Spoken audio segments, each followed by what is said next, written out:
দর্শক, যেমনটি বলছিলাম, নিখোঁজ সাংবাদিক বিভু রঞ্জন সরকারের মরদেহ মুন্সিগঞ্জের গজারি উপজেলার চর বলাকী সংলগ্ন মেঘনা নদী থেকে উদ্ধার করেছে পুলিশ। বিস্তারিত জানতে মুন্সিগঞ্জ থেকে যুক্ত হচ্ছেন প্রতিনিধি ভবতোষ চৌধুরী নুপুর।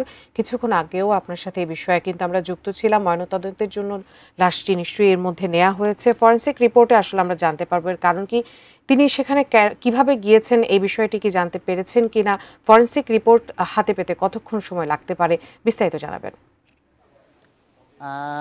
আসলে উদ্ভাস যেমনটি বলছিলেন যে তাকে কিন্তু গজারিয়া মেঘনা নদী থেকে লাশটি উদ্ধার করা হয় সন্ধ্যা ৬টার পরে আর কি। আপনার স্থানীয় লোকজন 999-এ ফোন দিয়ে নৌফারিকে জানায়, তারপরে লাশটি উদ্ধার করে মুন্সিগঞ্জ সদর হাসপাতালে মর্গে নিয়ে আসে। আসলে বিষয়টা হচ্ছে যে আমরা অনেকক্ষণ অপেক্ষা করেছি। এখন তার ছোট ভাই চিররঞ্জন সরকার এবং তার ছোট ছেলে রীতি এখানে এসেছেন। তারা মর্গে গিয়েছেন এবং তারা মর্গে গিয়ে তার শনাক্ত করেছেন। আমরা একটু কথা বলবো যে তার যে ছোট ভাই রয়েছে চিররঞ্জন সরকার, তার সাথে আসলে বিষয়টা কি হয়েছিল একটু যদি বলতেন আপনি, যতটুকু জানেন। না, বিশেষ কিছু না। অন্যান্য দিন যেভাবে সে অফিসে যায় ওইভাবে খাওয়া দাওয়া করে গোসল টোসল করে তো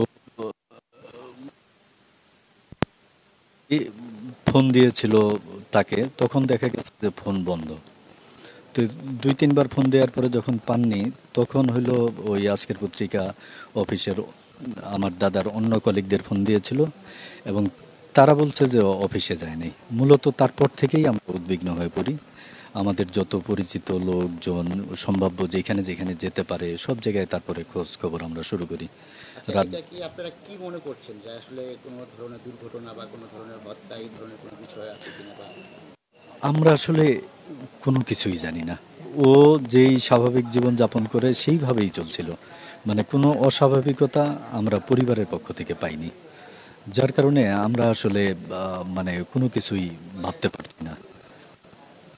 এভাবে আপনাদের পুলিশ প্রাথমিক যে তারা লাশ উদ্ধার করেছে তদন্ত পুলিশ, তারা কি বলেছে বা তাদের কোনো ধরনের কোনো না, না, ও আমাদেরকে কোনো কিছুই শেয়ার করা হয়নি। আমাদেরকে শুধু বলা হয়েছে যে মুন্সিগঞ্জের গজারিয়ায় একটা মৃতদেহ পাওয়া গেছে। তার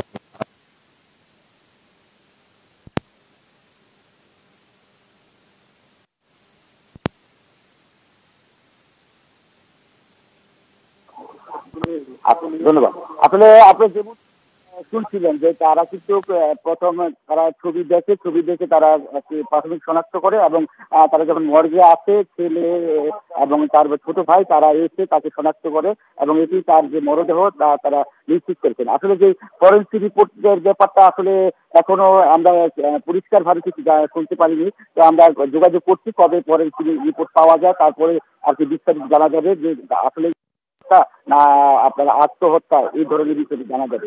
এই ছিল মুন্সিগঞ্জের সদর হাসপাতালের মর্গ থেকে আমার কাছে সর্বশেষ পরিস্থিতি।